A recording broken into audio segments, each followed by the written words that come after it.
नमस्कार दोस्तों, Gajendra education point YouTube channel पर आप सभी साथियों का बहुत बहुत स्वागत है। दोस्तों, आज का हमारा जो सेशन है, आज हम बात करने वाले हैं जो Uttar Pradesh BEd entrance exam 2020 है, उसमें जो आपके दोस्तों GK, general awareness, science, Hindi से रिलेटेड जो भी टॉप मोस्ट प्रश्न दोस्तों आपकी परीक्षा में पूछे जाने वाले हैं। दोस्तों, मैं यहाँ पर ये जो सीरीज चलाऊंगा, इसमें मैं 300 टॉप मोस्ट प्रश्न आपके सामने डिस्कस करूंगा और निश्चित ही दोस्तों ये जो 300 प्रश्न मैं आपको बताऊंगा, इससे बाहर कुछ नहीं है, ठीक है।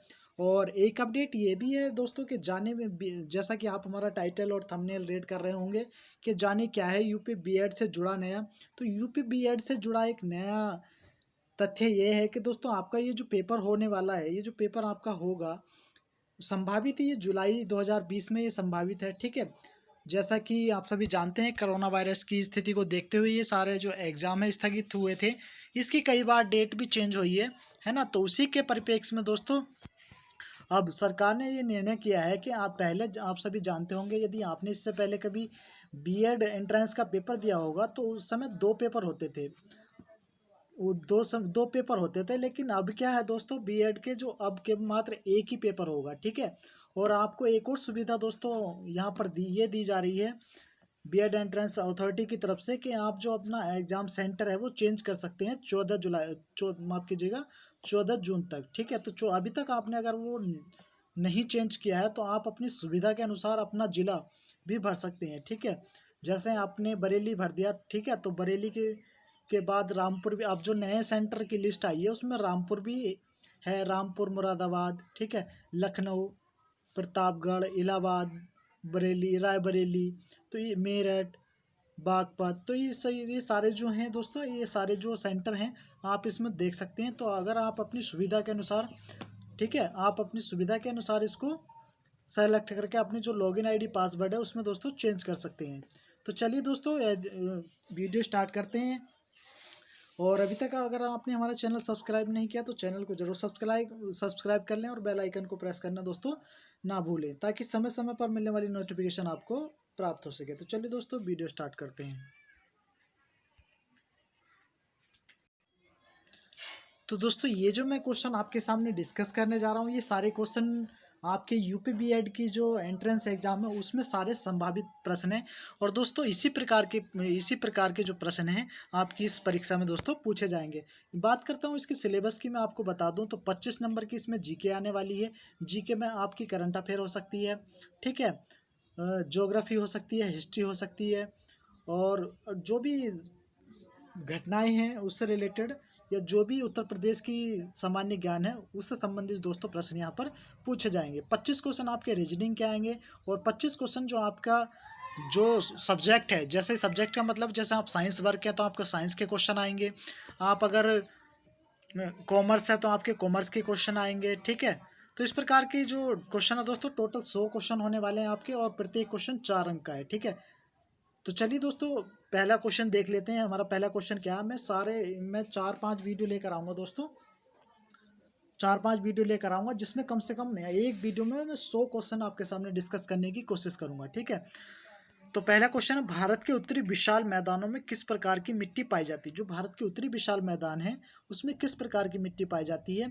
लाल मिट्टी, काली मिट्टी, जलोढ़ मिट्टी, लेटराइट मिट्टी। तो इसका जो सही आंसर है ऑप्शन नंबर डी, जलोढ़ मिट्टी। अच्छा, जलोढ़ मिट्टी किसे कहा जाता है। जलोढ़ मिट्टी उसे कहा जाता है जो जल के साथ बहकर आती है, ठीक है, जो जल के साथ बहकर मिट्टी बरसात में आ जाती है उसको जलोढ़ मिट्टी के नाम से जाना जाता है, ठीक है। नेक्स्ट क्वेश्चन है, भाषा के आधार पर भारतीय राज्यों की पुनः संरचना किस वर्ष की गई थी। 1952 में, 1953 में, 1954 में, 1956 में, ठीक है। तो इसका जो right answer option number D. और आप सभी को मैं ये भी बता दूं कि भाषा के आधार पर सबसे पहला जो राज्य बना था उसका नाम क्या है। तो सबसे पहला जो भाषाई राज्य बना था उसका नाम है आंध्र प्रदेश, ठीक है। आंध्र प्रदेश भारत का प्रथम ऐसा राज्य है जो भाषाई आधार पर बनाया था। और कब बनाया गया था, 1956 में। तो यहाँ से आपके 2 क्वेश्चन कंप्लीट हो जाते हैं।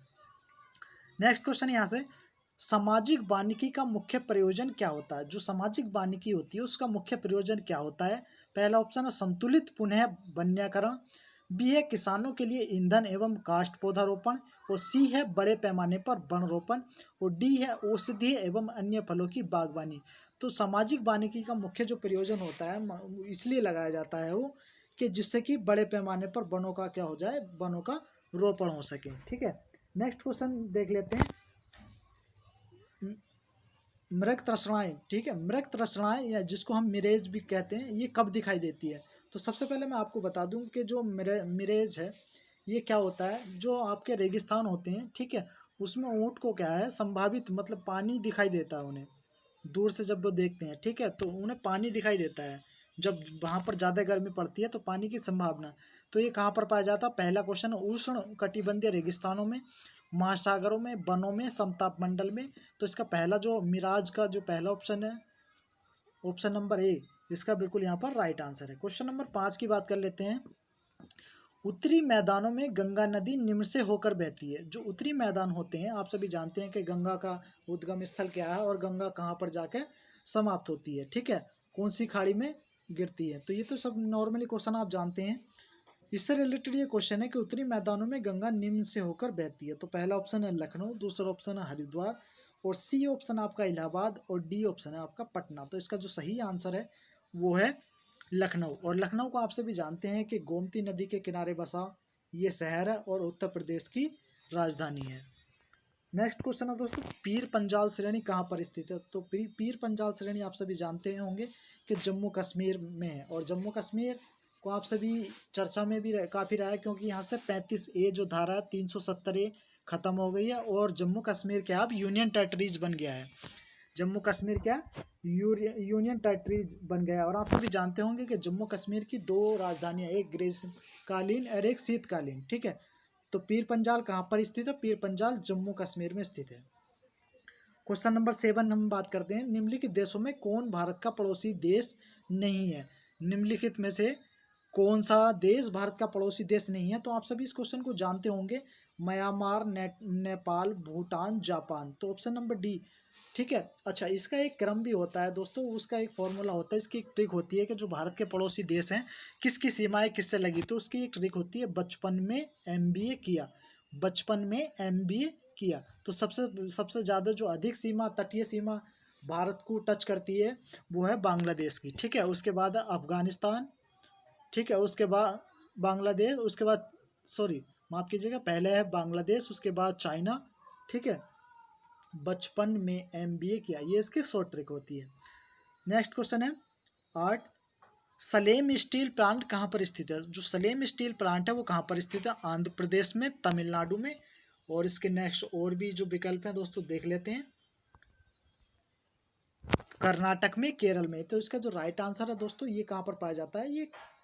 ये तमिलनाडु में पाया जाता है। तो ऑप्शन नंबर बी यहाँ पर दोस्तों आपका सही आंसर हो जाता है। क्वेश्चन नंबर 10 है, 9 है, देश में बेरोजगारी बढ़ने का मुख्य कारण निम्नलिखित में कौन सा है? देश में जो बेरोजगारी दर बढ़ रही है, आप सभी जानते हैं कि इस समय तो बेरोजगारी चरम पर है। तो पहला ऑप्शन है गरीबी, दूसरा बी ऑप्शन है कालाधन, सी है निरक्षरता, और डी है जनसंख्या वृद्धि। ठीक है, तो आप सभी इसका राइट आंसर जानते होंगे, जनसंख्या वृद्धि इसका बिल्कुल राइट आंसर है। वैसे ये भी सारे जो कारण हैं दोस्तों, ये भी सारे कारण इसके मुख्य कारण हो सकते हैं, लेकिन इसका जो मेन कारण है वो जनसंख्या में तीव्र वृद्धि है। नेक्स्ट क्वेश्चन है, समानता का अधिकार भारतीय नागरिकों के लिए सुरक्षित करता है। जो समानता का अधिकार होता है वो कौन से अनुच्छेद से कहाँ तक होता है? तो अनुच्छेद, ये सारे अनुच्छेद आपको याद करने हैं, ये आपकी परीक्षा में पूछे भी जाते हैं। तो पहला धार्मिक समानता, आर्थिक समानता, और सी है सामाजिक, धार्मिक एवं राजनीतिक समानता, ठीक है। तो जो समानता का अधिकार होता है वो आप सभी को बराबरी का हक देता है, ठीक है, लेकिन ऐसा रियल में होता नहीं है। तो इसका ऑप्शन नंबर सी यहाँ पर राइट आंसर हो जाएगा। 11 है, संसदीय तंत्र में निम्नलिखित में वास्तविक कार्यपालिका कौन होती है? राज्य का मुखिया, मंत्रिपरिषद, विधान परिषद, न्यायपालिका। तो अगर कार्यपालिका की बात करें तो मंत्रिपरिषद होती है, और मंत्रिपरिषद किसके प्रति उत्तरदायित्व होती है? संसद के, ठीक है। और संसद का मुख्य नेता कौन होता है? भारत का प्रधानमंत्री। भारत का प्रधानमंत्री, भारत का प्रधानमंत्री नीति आयोग का अध्यक्ष भी दोस्तों होता है। और आप सभी जानते हैं कि वर्तमान में नीति आयोग के अध्यक्ष कौन है? तो नरेंद्र मोदी इसके अध्यक्ष हैं। नेक्स्ट क्वेश्चन 12 है, संसदीय तंत्र में वह व्यक्ति प्रधानमंत्री चुना जाता है जो निम्न का नेता होता है। मतलब प्रधानमंत्री किसको चुना जाता है? तो उच्च सदन में बहुमत दल का नेता, निम्न सदन में बहुमत दल का नेता, उच्च सदन में अल्पमत और निम्न सदन में अल्पमत। तो सबसे पहले यहाँ पर आपको जानना ये होगा कि दोस्तों उच्च सदन क्या होता है, निम्न सदन क्या होता है। ठीक है, तो उच्च सदन राज्यसभा को कहा जाता है और लोकसभा को निम्न सदन कहा जाता है। ठीक है, लोकसभा को चर्चित सदन के नाम से भी यहाँ पर पुकारा जाता है। आप सभी जानते होंगे कि जो उच्च सदन होता है उसका कार्यकाल 6 वर्ष का होता है और जो निम्न सदन होता है यानी कि लोकसभा का कार्यकाल 5 वर्ष का होता है। तो आप सभी इसका सही आंसर समझ गए होंगे। तो क्वेश्चन नंबर 12 का जो सही आंसर है, निम्न सदन में बहुमत दल का नेता। ठीक है, तो वर्तमान में बहुमत दल का नेता कौन है, माननीय नरेंद्र मोदी। नेक्स्ट क्वेश्चन है, भारत में न्यायपालिका क्या है। ये क्वेश्चन काफ़ी कन्फ्यूजन वाला क्वेश्चन होता है, बच्चे इसे बहुत गलत कर देते हैं। तो भारत में न्यायपालिका क्या है, तो पहला ऑप्शन है स्वतंत्र, बी ऑप्शन है संसद के अधीन, सी ऑप्शन है राष्ट्रपति के अधीन और डी ऑप्शन है प्रधानमंत्री के अधीन। ठीक है, तो भारत में जो न्यायपालिका है दोस्तों, कैसी न्यायपालिका, स्वतंत्र न्यायपालिका है। तो ऑप्शन नंबर ए यहाँ पर सही आंसर हो जाता है। लेकिन यहाँ पर जो दोस्त कन्फ्यूजन वाला जो अधिकतर कन्फ्यूजन क्वेश्चन कर देते हैं, राष्ट्रपति के अधीन यहाँ पर दोस्तों इसका सही टिक लगा देते हैं। लेकिन इसका जो सही आंसर है वो क्या है, ऑप्शन नंबर ए यहाँ पर इसका सही आंसर है। उम्मीद करता हूँ आपके ये प्रश्न बहुत अच्छे लग रहे होंगे। ठीक है, और काफ़ी संभावित प्रश्न भी है दोस्तों, आप इसको बिल्कुल भी इग्नोर ना कीजिए और वीडियो को बिल्कुल शुरू से लगा के अंत तक जरूर देखिएगा। क्योंकि दोस्तों इसी वीडियो में से आपको प्रश्न फंसने वाले हैं और इसी से आपकी अच्छी रैंक आएगी। और अगर आपकी अच्छी रैंक आती है तो आप समझ लीजिए कि आपके 60,000 रुपये बचेंगे। ठीक है, 60,000 रुपये कैसे बचेंगे दोस्तों, अगर आप प्राइवेट कॉलेज में एडमिशन लेंगे तो आपकी जो फीस है 52,000 रुपये कुछ है ना, तो आपको वो जमा करनी पड़ेगी। लेकिन यदि आपके गवर्नमेंट कॉलेज मिल जाता है तो आपको आपका एडमिशन निःशुल्क हो जाएगा। ठीक है, तो आप ये आपकी मर्जी है कि आप 50,000 रुपये खर्च करना चाहते हैं या एडमिशन निःशुल्क लेना चाहते हैं। ठीक है, क्वेश्चन नंबर 14 है, वातावरण में संघनन कंडेंसन तब होता है, जो संघनन होता है जो कब होता है। तो पहला ऑप्शन सापेक्षिक आर्द्रता 75% से अधिक बढ़ जाता है, बी है तापमान औशांक तक पहुंच जाता है, सी है तापमान हिमांक से नीचे गिर जाता है और डी है निरपेक्ष आर्द्रता बढ़ जाती है। तो तापमान जो संघनन है, ठीक है, कंडेंसन तब होता है जब तापमान औशांक तक दोस्तों पहुंच जाता है। तो 14 का ऑप्शन नंबर बी यहाँ पर राइट आंसर है। नेक्स्ट क्वेश्चन हम बात कर लेते हैं, वृष्टिपात का निम्नलिखित में कौन सा प्रकार तड़ित तूफान है। ठीक है, तो ये मेरी हेलो आईडी है दोस्तों, आप मुझे हेलो पर भी फॉलो कर सकते हैं। मेरी हेलो आईडी है 1072855522। ठीक है, आप मुझे हेलो पर भी गजेंद्र एजुकेशन पॉइंट नाम से दोस्तों आप मुझे फॉलो कर सकते हैं।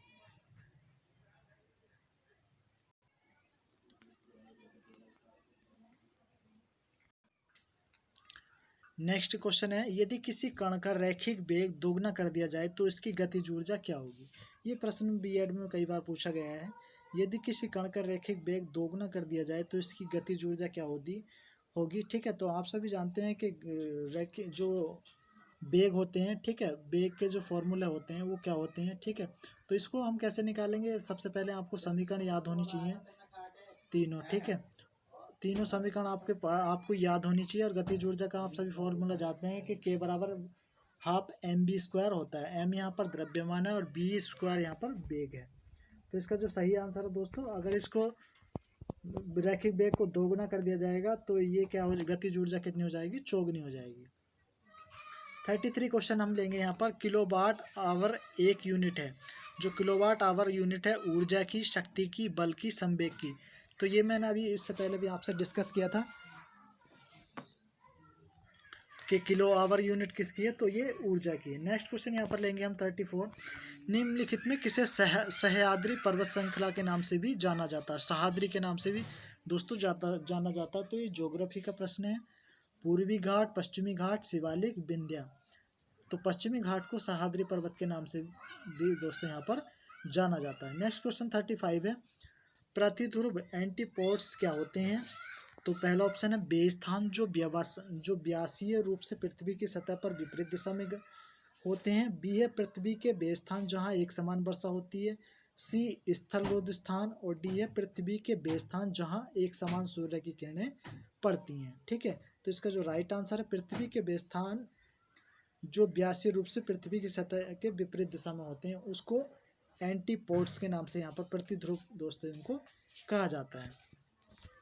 नेक्स्ट क्वेश्चन हम ले लेंगे यहाँ पर 36। ग्रेट बैरियर रीफ क्या है? ग्रेट बैरियर रीफ क्या है? प्रवाल संरचना है, पर्वत श्रृंखला है, मानव निर्मित दीवार है, ज्वारीय भित्ति है। तो इसका जो सही आंसर है दोस्तों, प्रवाल संरचना।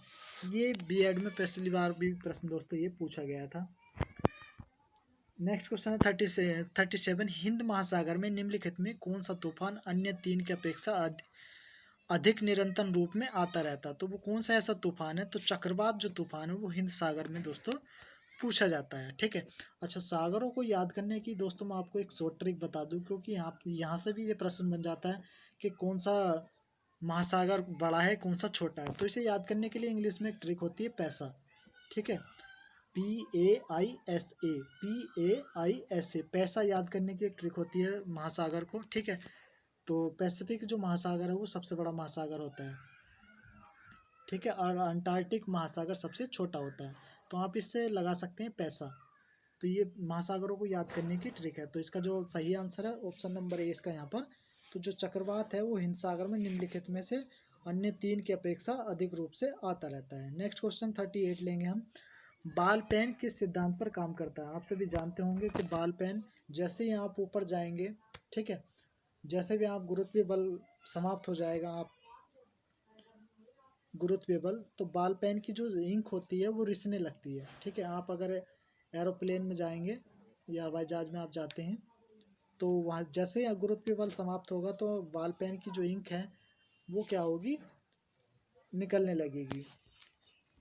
तो बॉल पेन किस सिद्धांत पर कार्य करता है? तो गुरुत्वीय बल के सिद्धांत पर कार्य करता है। 39 क्वेश्चन। भारत में राष्ट्रीय आय का प्राकलन तैयार किए जाते हैं। ठीक है, तो जो राष्ट्रीय आय तैयार की जाती है, तो राष्ट्रीय आय तैयार कैसे होती है? तो राष्ट्रीय आय कैसे होती है? कुल जो आपकी आय होती है अपॉन कुल जनसंख्या से डिवाइड करके, ठीक है, राष्ट्रीय आय को तैयार किया जाता है। और राष्ट्रीय आय कौन तैयार करता है?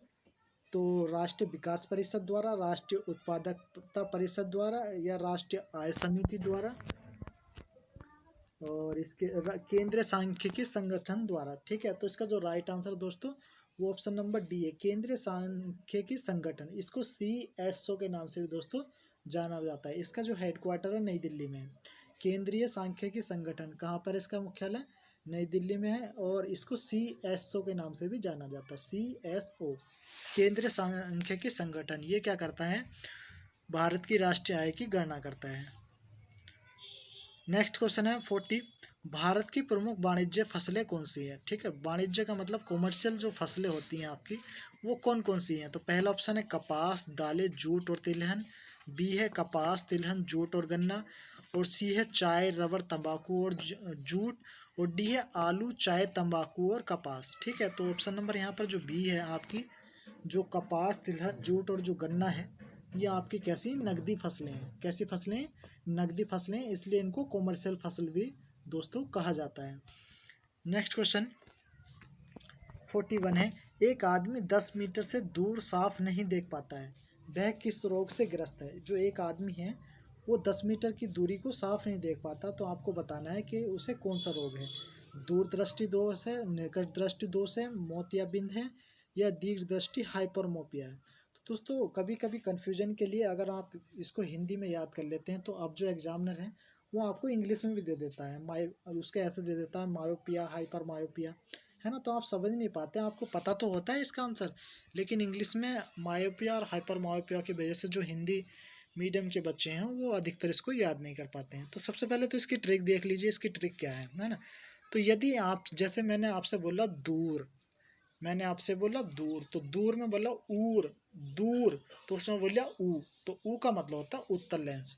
तो जिन भी व्यक्तियों में दूरदृष्टि दोष होता है उसमें उत्तर लेंस का प्रयोग किया जाता है। अब जैसे यहाँ पे लिखा हुआ निकट दृष्टि, तो मैंने बोला निकट, तो मैंने बोला नी, तो नी के साथ आपको ऐसा लग रहा होगा जैसे ए बोल रहा है, नी, है ना। तो ए का मतलब यहाँ पर क्या होता है? अवतल होता है। तो निकट दृष्टि दोष वाला अवतल लेंस का प्रयोग करते हैं। दूर दृष्टि के लिए दूर, ऊ बोल रहा है तो उत्तर लेंस का यूज करते हैं। ठीक है, तो आप सभी समझ गए होंगे। ट्रिक के साथ इसके, तो इसका जो राइट आंसर दोस्तों निकट दृष्टि दोष। आप सभी जानते हैं कि जो स्पष्ट दृष्टि की जो न्यूनतम दूरी होती है वो कितनी होती है, 25 सेंटीमीटर होती है। कितनी होती है, 25 सेंटीमीटर। और यहाँ पर क्या दिया हुआ है, 10 मीटर दिया हुआ है, तो इसलिए वो मायोपिया रोग है उसको।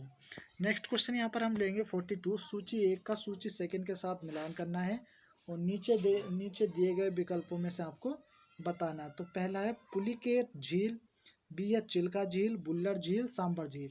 तो आपको ऐसे प्रश्नों में क्या करना है, उसकी मैं एक ट्रिक बता दूं आपको। जैसे चिल्का झील है, ठीक है, तो चिल्का झील आप सभी जानते हैं कहाँ पर है, तो उड़ीसा में है। चिल्का झील कहाँ है, उड़ीसा में। अच्छा, बुल्लन झील कहाँ, बुल्लर झील भी आप सभी जानते हैं कि मीठे पानी की झील है ना। तो आप इस प्रकार से इसको लगा सकते हैं, ठीक है। तो इसका जो राइट आंसर है दोस्तों 3142, यानी कि ऑप्शन नंबर ए इसका यहाँ पर राइट आंसर है। 43 क्वेश्चन हम लेंगे यहाँ पर। हिम रेखा क्या है, हिम रेखा क्या है। तो पहला विकल्प ए, एक ऊंचाई जिसके नीचे कभी हिमवृष्टि नहीं होती है। बी है एक ऊंचाई जिसके ऊपर हिमवर्षा होती है किंतु गर्मियों में बर्फ पूरी तरह से पिघल जाती है। सी है एक ऊंचाई जिसके एक स्थान पर स्थायी रूप से बर्फ रहती है और पूरे वर्ष नहीं पिघलती है, ठीक है। तो हिम रेखा किसको कहा जाता है, एक ऊंचाई जिसके एक स्थान पर स्थायी रूप से बर्फ जमी रहती है, पूरे वर्ष में नहीं पिघलती है, तो उसको हिम रेखा के नाम से भी कहा जाता है। अब हिम रेखा कहाँ पर पाई जाती है, तो लद्दाख में, ठीक है, लद्दाख में ये हिम रेखा पाई जाती है। नेक्स्ट क्वेश्चन है 44। डेल्टा की सही परिभाषा निम्नलिखित में कौन सी है। ये सारे जो प्रश्न हैं दोस्तों को इसमें ज्योग्राफी के प्रश्न हैं और ज्योग्राफी के प्रश्न अक्सर परीक्षा में पूछे जाते हैं। तो डेल्टा की जो सही परिभाषा निम्नलिखित में कौन सी है, तो पहला ए, त्रिकोणीय तटीय भूमि जिसका निर्माण समुद्र अथवा महासागर में तैरने वाली नदी की गाद द्वारा होता है। बी है एक स्थान जहां समुद्र व नदी के जल का मिलान होता है, ठीक है। तो चलिए दोस्तों इसके विकल्पों को देख लेते हैं। तो इसके जो शेष विकल्प हैं दोस्तों वो सी है एक स्थान जहां सिंचाई के प्रयोजन के लिए संचित जल का नहरों के माध्यम से वितरण किया जाता है, और डी है एक स्थान जहां छोटी बड़ी धाराएं प्रमुख नदियों में मिलती हैं। तो इसका जो ऑप्शन नंबर ए है यहाँ पर दोस्तों सही आंसर आपका हो जाता है। क्वेश्चन नंबर 45 है, निम्नलिखित में से किस प्रकार की जलवायु में लेटराइट मृदा विकसित होती है। तो पहला ऑप्शन है गर्म एवं शुष्क, बी है आर्द्र उष्ण कटिबंधीय क्षेत्र, और सी है भूमध्य सागरीय, और डी आपका शीतोष्ण कटिबंध। तो इसका जो सही आंसर है ऑप्शन नंबर बी यहाँ पर सही आंसर है। क्वेश्चन नंबर 46 है, इंग्लैंड के हाउस ऑफ कॉमन द्वारा भारत के किस गवर्नर जनरल पर महाभियोग चलाया गया था। तो बारन हेंटिस, कॉर्नवालिस, वेलेस्ली, विलियम बेंटिंग। तो बारन हेंटिस दोस्तों इन पे क्या है, ये इंग्लैंड के मात्र एक ऐसे गवर्नर हैं जो भारत के किस गवर्नर जिन पर महाभियोग चलाया गया था। अच्छा, महाभियोग क्या है और महाभियोग कौन किस पर चलाया जाता है, ठीक है। तो ये पॉलिटी का क्वेश्चन है दोस्तों, आप सभी इसको जानते होंगे। नेक्स्ट को जनगणना 2011 के अनुसार भारत में साक्षरता की दर कितनी है। जो भारत की साक्षरता दर है वो कितनी है, 74.0% जो है भारत में साक्षरता। और भारत का जो सबसे साक्षर राज्य है वो कौन सा है, केरल। आप सभी इसको जानते होंगे। क्वेश्चन नंबर 48 लेंगे हम यहाँ पे। निम्नलिखित में कौन सा स्थान भारत में पुर्तगालियों का मुख्यालय था। पुर्तगालियों का मुख्यालय था, तो कोचीन, गोवा, कालीकट, कन्नौर, है ना। तो ये इसका सही आंसर क्या है दोस्तों, गोवा, ठीक है। गोवा यहाँ पर इसका बिल्कुल सही आंसर हो जाएगा। क्वेश्चन नंबर 49 हम लेंगे। निम्न में कौन सी नियुक्ति भारत के राष्ट्रपति के अधिकार में नहीं होती, मतलब कौन सी नियुक्ति भारत का राष्ट्रपति नहीं करता है।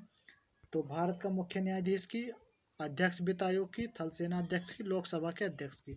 तो आप सभी जानते हैं कि जो लोकसभा का अध्यक्ष है उसकी नियुक्ति राष्ट्रपति द्वारा नहीं की जाती है।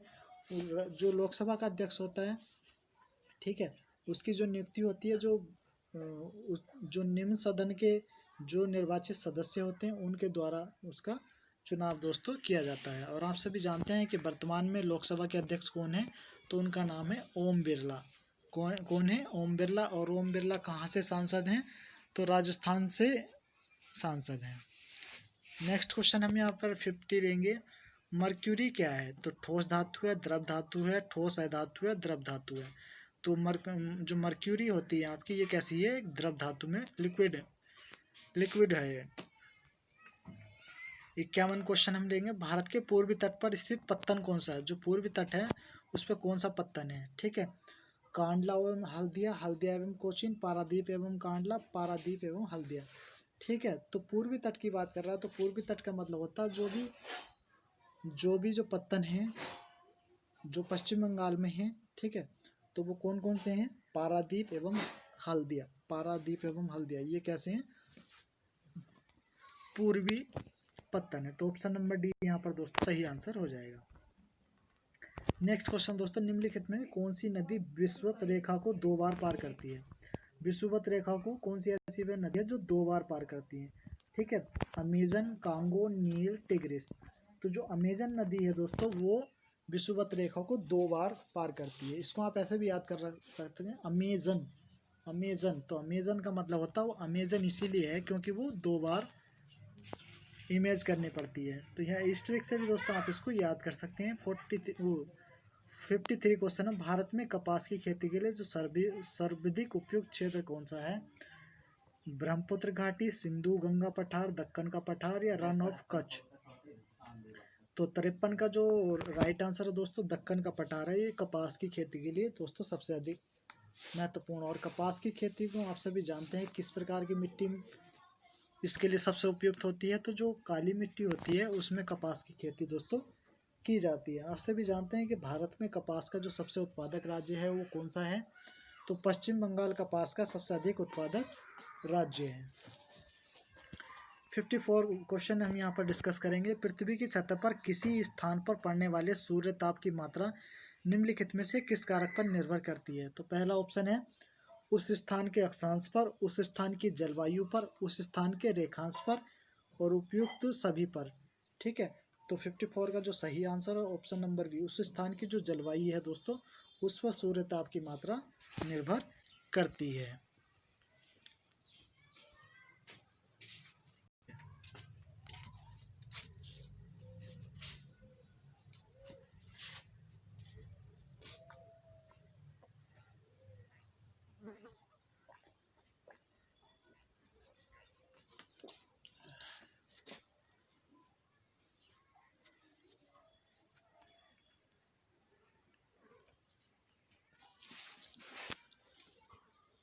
तो महात्मा गांधी के अनुसार निम्न में कौन सा सही है? तो पहला है धर्म को राजनीति से अलग करना, बी है राजनीति और धर्म को साथ साथ चलना चाहिए, और सी है धर्म को पूरी तरह निषिद्ध कर देना चाहिए, और डी है राजनीति को सामाजिक आर्थिक जीवन से पूरी तरह निकाल दिया जाए।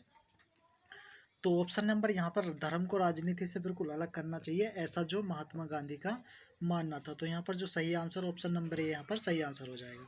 58 क्वेश्चन है, ऊष्मा का वैद्युत ऊर्जा में परिवर्तन करने के लिए प्रयोग किया जाता है? एमीटर का, हाइड्रोमीटर का, वोल्ट मीटर का, थर्मोकपल का।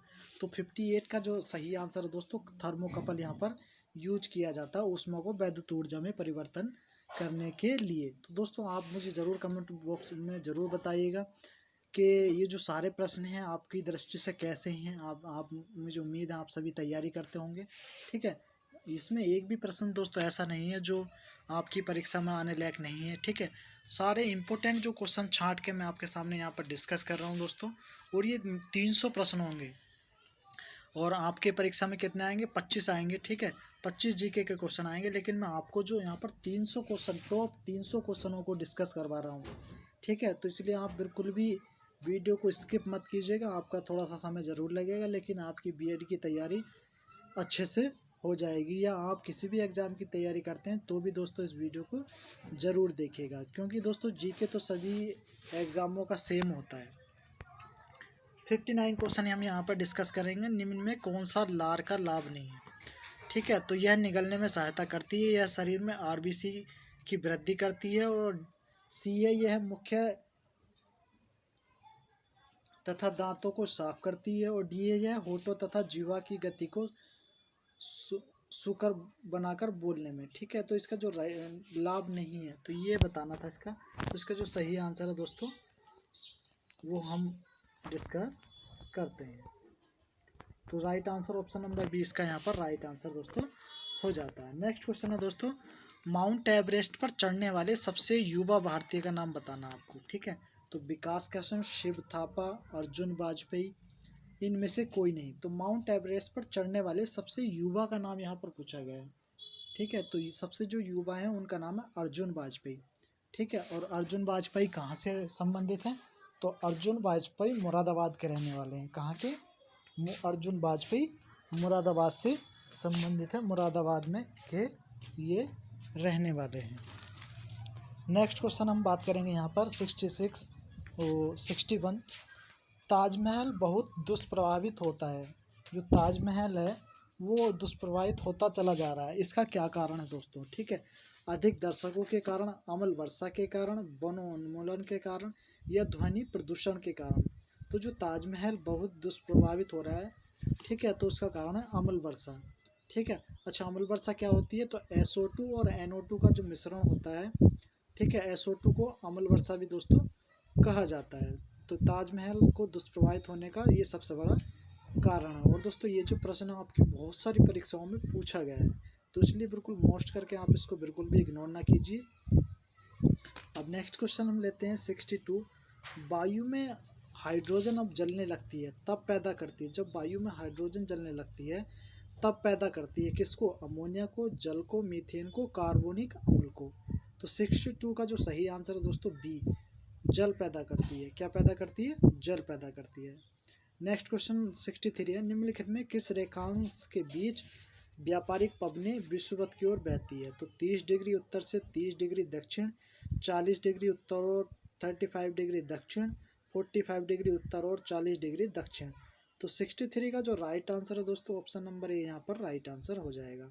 64 क्वेश्चन है, दिन और रात की अवधि में भिन्नताओं का प्रमुख कारण। जो दिन और रात की अवधि होती हैं ये अलग अलग क्यों होती है, इसका मुख्य कारण दोस्तों क्या होता है? इसका मुख्य कारण क्या है? तो पहला ऑप्शन है पृथ्वी का अपने कक्ष पर घूर्णन, बी ऑप्शन है पृथ्वी का सूर्य की परिक्रमा करना, और सी ऑप्शन है इसका 66.5 डिग्री के कोण पर झुका होना, और डी है ए और सी, ठीक है। तो ए और सी दोस्तों इसका बिल्कुल राइट आंसर है। नेक्स्ट क्वेश्चन है 65। वायुमंडलीय आर्द्रता में आए परिवर्तन का अध्ययन करने के लिए निम्नलिखित में से किस उपकरण का प्रयोग किया जाता है? बैरोमीटर का, ठीक है, बैरोमीटर का, हाइग्रोस्कोप का, पाइक्रोमीटर का, क्वार्टज घड़ी का। तो हाइग्रोस्कोप का दोस्तों आर्द्रता को मापने में, एक होता है दोस्तों हाइड्रोमीटर, एक होता है हाइग्रोमीटर। तो जो हाइग्रोस्कोप होता है दोस्तों उससे क्या नापा जाता है? वायुमंडल की जो आर्द्रता होती है, नमी होती है, उसको नापा जाता है। बैरोमीटर से आप सभी जानते हैं कि बैरोमीटर किस नापने में प्रयोग किया जाता है? तो दाब को नापने में दोस्तों बैरोमीटर का प्रयोग किया जाता है। 66वां क्वेश्चन है, अपनी प्रसार की नीतियों के कारण भारत का नेपोलियन कहलाने वाला राजा। तो भारत का नेपोलियन किसे कहा जाता है? इस प्रश्न का आंसर आप सभी जानते हैं, तो समुद्रगुप्त को भारत का नेपोलियन दोस्तों कहा जाता है। 67 क्वेश्चन हम लेंगे, पश्चिम बंगाल में रानीगंज का संबंध है। जो रानीगंज है पश्चिम बंगाल में वो किस लिए प्रसिद्ध है? कोयला क्षेत्र से, लोहा अयस्क से, मैग्नीज से या कॉपर से? तो कोयला क्षेत्र के लिए दोस्तों रानीगंज को जाना जाता है, और रानीगंज कहाँ पर है? पश्चिम बंगाल में। 68 प्रश्न हम यहाँ पर लेंगे, उपभोक्ता प्रभुत्व का अर्थ है। उपभोक्ता प्रभुत्व का क्या अर्थ है? तो पहला ऑप्शन है दोस्तों उपभोक्ता अपनी आय को अपनी इच्छानुसार व्यय करने के लिए स्वतंत्र है, और बी है उपभोक्ताओं के पास अर्थव्यवस्था का संबंध प्राप्त करने की शक्ति है, और सी है दोस्तों उपभोक्ताओं का व्यय संसाधनों के आवंटन को प्रभावित करता है, और डी है उपभोक्ताएं वस्तुएं सरकारी नियंत्रण से मुक्त हैं। तो जो 68 है दोस्तों इसका सही आंसर है दोस्तों ए। नेक्स्ट क्वेश्चन 69 हम यहाँ पर लेंगे, तंबाकू का धुआं स्वास्थ्य के लिए हानिकारक है क्योंकि उसमें होता है, जो तंबाकू का धुआं होता है उसमें क्या होता है? तो उसमें आप सभी जानते हैं निकोटिन होता है। ऑप्शन नंबर भी यहाँ पर राइट आंसर है। 70वां क्वेश्चन है, निम्न में किसको RBC का कब्रिस्तान कहा जाता है? तो प्लीहा को, जिसको हम इंग्लिश में स्प्लीन भी कहते हैं, इसको RBC का कब्रिस्तान कहा जाता है। अच्छा, RBC का मतलब क्या होता है? RBC का मतलब होता है रेड ब्लड सेल, ठीक है। एक होता है WBC का मतलब होता है वाइट ब्लड सेल।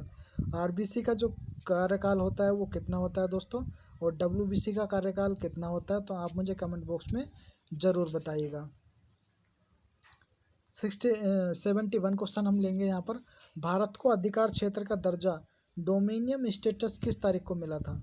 ठीक है, देखिए क्वेश्चन कितना, आप सभी जानते हैं इस क्वेश्चन को कितना घुमाकर पूछा गया है, और जबकि आप सभी इसका आंसर जानते होंगे। भारत को अधिकार क्षेत्र का दर्जा कब दिया था, यानी कि इसका मतलब भारत कब स्वतंत्र हुआ था? तो 15 अगस्त 1947 को। तो डोमिनियस स्टेटस बोल के दोस्तों आप लोगों को इस प्रकार से ये कंफ्यूज करता है, आपको पता होते हुए भी ये प्रश्न आप दोस्तों नहीं लगा पाते हैं। तो इसका ऑप्शन नंबर बी यहाँ पर सही आंसर। 72 है, निम्नलिखित किस स्थिति में स्वेच्छाकारी शासन संभव है? एक दलीय राज्य, द्विदल राज्य, बहुदल राज्य, दो और बहुदल राज्य। तो आप सभी जानते हैं कि स्वेच्छाकारी शासन का मतलब होता है जो सिंगल सरकार होती है, जैसे कि सेंटर में जो केंद्र में मोदी सरकार है, बहुमत की सरकार है, उसको दोस्तों स्वेच्छाकारी शासन सरकार बोलते हैं। तो जो एक दलीय राज्य सरकार होती है आप सभी जानते हैं वो अपनी इच्छा से कोई भी डिसीजन ले सकती है, तो इसलिए जो एक दलीय राज्य सरकार होती है उसे स्वेच्छाकारी शासन कहा जाता है। 73 क्वेश्चन है, शंकुधारी वन उस क्षेत्र में पाए जाते हैं जहां पर वर्ष भर वार्षिक औसत तापमान न्यूनतम रहता है और सर्दियां बहुत लंबी होती हैं। बी है, पूरे वर्ष तापमान कम रहता है और वर्षा भी कम होती है। सी, पूरे वर्ष तापमान और आर्द्रता उच्च रहते हैं। और डी, इनमें से कुछ नहीं। तो 73 का जो सही आंसर है दोस्तों ऑप्शन नंबर बी है यहाँ पर सही आंसर हो जाएगा। 74 क्वेश्चन है यहाँ पर, भूमध्य सागरीय प्रकार की जलवायु किसकी खेती के लिए उपयुक्त है? जो भूमध्य सागर की जलवायु है वो दोस्तों किस प्रकार की खेती के लिए उपयुक्त है? ठीक है, तो इसमें पहला ऑप्शन है एक दीर्घाकार वृत्ताकार कक्षा में लंबी चमकती पूंछ वाले पिंड होते हैं। एक दीर्घाकार अथवा हाइपोबोलिक कक्षा में एक चमकती पूंछ पिंड होते हैं। और सी है, एक हाइपोबोलिक कक्षा में चमकते सिर वाले पिंड होते हैं। और डी है, एक हाइपोबोलिक कक्षा में बिना सिर या पूंछ वाले पिंड होते हैं। तो इसका राइट आंसर दोस्तों बी है। मार्क्स निम्नलिखित में किस देश के थे? जो मार्क्स थे वो निम्नलिखित में से किस देश के थे? जर्मनी के, हॉलैंड के, फ्रांस के, ब्रिटेन के। तो जो जर्मनी है वो मार्क्स वहाँ से रिलेटेड थे। नेक्स्ट क्वेश्चन 78 है, निम्नलिखित में मूल अधिकारों का संरक्षक कौन होता है? जो मूल अधिकार हैं उनका संरक्षक कौन होता है? तो न्यायपालिका दोस्तों यहाँ पर सही आंसर है। 79 है, सरकारी आयोग निम्नलिखित में किस कार्य के लिए बनाया जाता है? जो सरकारी आयोग है दोस्तों वो किसके लिए बनाया जाता है? तो वो बनाया जाता है केंद्र एवं राज्य के बीच जो संबंध स्थापित करते हैं उसके लिए दोस्तों बनाया जाता है। 79 का option number D right answer है। 80 क्वेश्चन है, हिमालय क्या है? आप सभी जानते हैं हिमालय क्या है? तो हिमालय क्या है? एक बला पर्वत श्रृंखला है। ठीक है, हिमालय क्या है? एक बला पर्वत श्रृंखला है। तो 80 का ऑप्शन नंबर ए यहाँ पर सही आंसर है। 81 क्वेश्चन है, हमारी दृश्य क्षमता को कम कर देने वाली धुंध सामान्यतः कब उत्पन्न होती है? जब नमीयुक्त वायु गर्म वायु में मिल जाती है, जब गर्म जल की सतह से ऊपर ठंडी हवा बहती है, जब नमीयुक्त वायु पृथ्वी की ठंडी सतह को छूती है, जब गर्म वायु ठंडी की सतह से ऊपर बहती है। ठीक है, तो इसका जो राइट आंसर है आप मुझे ज़रूर बताइएगा। चलो मैं बता देता हूँ इसका राइट आंसर दोस्तों क्या होगा। तो ऑप्शन नंबर सी यहाँ पर दोस्तों इसका राइट आंसर होगा। 82 क्वेश्चन है, एक घंटे की समय भिन्नता के लिए देशांतर दूरी कितने डिग्री की दूरी दोस्तों? कितने, अगर 1 घंटा है तो 1 घंटे में कितने डिग्री का अंतर होता है? तो 15 डिग्री का अंतर होता है। और जो दोस्तों अक्षांश और देशांतर रेखाएं होती हैं उनके बीच कितने 4 डिग्री का अंतर होता है ना? तो अगर 1 घंटे के लिए 15 डिग्री का अंतर होता है। ठीक है, तो नेक्स्ट क्वेश्चन 83, एक समुद्री मील किसके बराबर होता है? एक समुद्री मील तो 1825 मीटर को हम क्या कहते हैं दोस्तों? एक समुद्री मील कहते हैं। और 1600 मीटर को दोस्तों हम एक मील के नाम से जानते हैं। समुद्री मील अलग होता है दोस्तों, एक मील की दूरी अलग होती है। तो एक मील जो दूरी होती है वो 1600 मीटर होता है। और एक समुद्री मील की बात कर लेते हैं तो ये 1825 मीटर होता है। और यहाँ पे जो प्रश्न पूछा गया है उसमें एक समुद्री मील पूछा गया था। तो इसका जो राइट आंसर दोस्तों 1825 हो जाएगा। नेक्स्ट क्वेश्चन 84, लोकसभा अध्यक्ष को अपना त्यागपत्र किसको संबोधित करना होता है? जो लोकसभा होता है वो अपना त्यागपत्र किसको दे सकता है? तो भारत के प्रधानमंत्री को, भारत के राष्ट्रपति को, लोकसभा के उपाध्यक्ष को, संसदीय कार्य मंत्री को। ठीक है, तो चाहे लोकसभा का अध्यक्ष हो, ठीक है, चाहे राज्यसभा का अध्यक्ष हो और चाहे भारत का राष्ट्रपति हो, वो अपना जो त्यागपत्र है तो अगर लोकसभा की यहाँ पर बात करी जाए तो लोकसभा का अध्यक्ष, लोकसभा के उपाध्यक्ष को, भारत का राष्ट्रपति, भारत के उपराष्ट्रपति को, राज्यसभा का अध्यक्ष, राज्यसभा के उपसभापति को दोस्तों अपना इस्तीफा सौंप सकता है। लेकिन यहाँ पर क्वेश्चन में क्या पूछा गया है, 84 लोकसभा का अध्यक्ष, तो यहाँ पर जो राइट आंसर है लोकसभा का उपाध्यक्ष सही हो जाएगा। 85 क्वेश्चन है दोस्तों, चंद्रमा की निम्नलिखित में से किस अवस्था के दौरान लघु ज्वार भाटा घटित होते हैं? तो केवल पहली तिमाही, पहली और तीसरी तिमाही, दूसरी और तीसरी तिमाही, केवल चौथी तिमाही। तो 85 का ऑप्शन नंबर बी यहाँ पर दोस्तों राइट आंसर है। 86 क्वेश्चन हम यहाँ पर लेंगे, निम्नलिखित में कौन सा ग्रह पूर्व से पश्चिम की ओर सूर्य की परिक्रमा करता है? तो ऐसा कौन सा ग्रह है जो पूर्व से पश्चिम की ओर करता है? तो डी यूरेनस। यूरेनस एक ऐसा ग्रह है जो पूर्व से पश्चिम की ओर चलता है। बाकी आप सभी जानते हैं कि जो पृथ्वी का घूमने का दिशा होती है वो पश्चिम से पूर्व होती है, ठीक है। 87 है, निम्नलिखित में किसका संबंध भू स्वरूपों की विशेषताओं का उद्गम एवं विकास से है? पारिस्थितिक विज्ञान, भूगोल, भू आकृति की भूविज्ञान।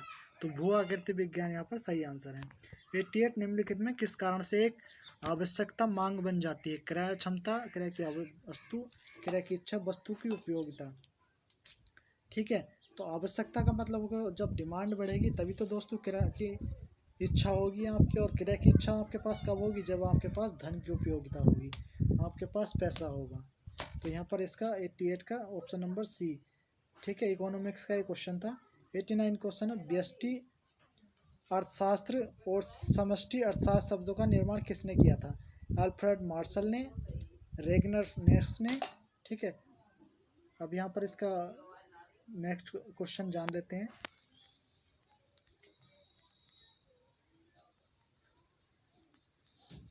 रेगनर फ्रिश ने, जेम्स किन्स ने। तो सी रेगनर फ्रिश। मुद्रास्फीति के समय के दौरान कर की दरों निम्नलिखित में से क्या होती है? ठीक है, तो जो मुद्रास्फीति के समय के दौरान कर की दरों में निम्नलिखित में से कौन सी क्या वृद्धि होती है? जो कर, जो आपका टैक्स होता है वो क्या होता है, घटता है या बढ़ता है? तो जो क्या है, स्थिर बना रहता है। जो आपका टैक्स होता है स्थिर बनाता है। अच्छा, मुद्रास्फीति में दोस्तों देनदार को फायदा होता है या लेनदार को? ठीक है, तो मुद्रास्फीति की जो कंडीशन होती है उसमें दोस्तों जो देनदार होता है उसको फायदा होता है। इकोनॉमिक्स के सारे प्रश्न दोस्तों 91 क्वेश्चन हम यहाँ पर डिस्कस करेंगे। भारत में निम्नलिखित में कौन सा क्षेत्र सबसे अधिक कर का भुगतान करता है? ठीक है, तो जो आपका औद्योगिक क्षेत्र है, आपका जो इंडस्ट्रियल एरिया है वो सबसे अधिक टैक्स का भुगतान करता है। तो 91 का ऑप्शन नंबर बी यहाँ पर सही है। 92 क्वेश्चन है, समुद्री जल की सामान्य लवणता को समुद्री जल की प्रति 1000 ग्राम नमक की मात्रा के रूप में परिभाषित किया जाए। निम्नलिखित में कौन सा कथन सही है? 25 ग्राम, 30 ग्राम, 35 ग्राम और 40 ग्राम। तो 35 ग्राम से दोस्तों जल की जो समुद्र लवणता है उसको ज्ञात किया जाता है। तो 92 का ऑप्शन नंबर सी यहाँ पर राइट आंसर है। 93 क्वेश्चन की बात कर लेते हैं। प्रेरीज की परिभाषा, प्रेरीज की सही परिभाषा निम्नलिखित में से क्या है? वे यूरोपीय, एशिया एवं कनाडा के आर्कटिक क्षेत्र में व्यापक वृक्षहीन बंजर मैदानी है। ये दक्षिणी अमेरिका के शीतोष्ण चरण, ये उत्तरी अमेरिका के, ठीक है। तो प्रेरी हैं, स्टेपीज हैं, तो ये जो सारे हैं वनों के क्षेत्र हैं, ठीक है। तो प्रेरी हैं तो ये उत्तरी अमेरिका में शीतोष्ण चरागाह है। तो प्रेरी, इसको याद करने की ट्रिक दोस्तों ये है कि हम उत्तर की ओर खड़े होकर, ठीक है, उत्तर की ओर खड़े होकर हम क्या करते हैं, प्रेयर करते हैं। तो इसको ऐसे भी आप याद कर सकते हैं। 94 यहाँ पर क्वेश्चन है, एशिया और यूरोप के शीतोष्ण चरागाह क्षेत्रों को क्या कहते हैं? Pampas, prairies, tundra, steppes. तो 94 का ऑप्शन नंबर डी यहाँ पर दोस्तों राइट आंसर है, स्टेपीज कहा जाता है। 95 ऐसा अर्थशास्त्र जैसा उसे होना चाहिए, ऐसा अर्थशास्त्र जैसा उसे होना चाहिए, यह कथन निम्नलिखित में किसके बीच संबंध है? मानक अर्थशास्त्र, संरचनात्मक अर्थशास्त्र, मुद्रा अर्थशास्त्र, राजकोषीय अर्थशास्त्र। तो 95 का ऑप्शन नंबर ए इसका यहाँ पर सही आंसर है। 96 क्वेश्चन है, जब व्यक्ति को किसी वस्तु को छोड़ने के बजाय उसके लिए अधिक कीमत अदा करनी पड़ती है तो उसे क्या कहा जाता है? कीमत कहा जाता है, लाभ कहा जाता है, उत्पादक अधिवेशन या उपभोक्ता का अधिवेश? तो उसे उपभोक्ता का अधिवेश कहा जाता है। अधिवेश का मतलब क्या होता है? जो आपके कर होते हैं, टैक्सेस होते हैं, या जो आपका सरचार्ज होता है,